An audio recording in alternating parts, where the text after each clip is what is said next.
Bismillahirrahmanirrahim. İnsanlar arası münasibətlərdə çətinliklərin həlli. Hər birimiz həyatımızda müxtəlif insanlarla qarşılıqlı münasibətdə oluruq. Bəzən bu münasibətlərdə anlaşılmazlıqlar və ya mübahisələr yaranır. Bu kimi vəziyyətlərdə münasibətləri sağlam şəkildə idarə etmək çox önəmlidir.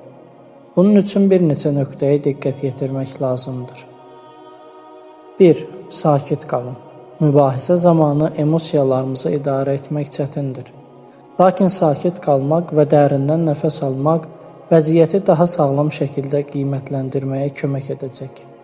2. Qarşı tərəfi dinləyin. Anlaşılmazlıqların səbəbini anlamaq üçün qarşı tərəfi dinləmək çox vacibdir. Onların nə düşündüyünü və necə hiss etdiklərini başa düşməyə çalışın. 3.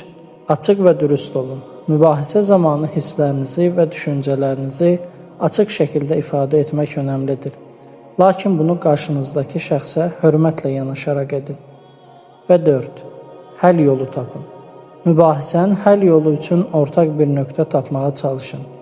Hər iki tərəfin də razı qala biləcəyi bir həll yolu üzərində düşünün.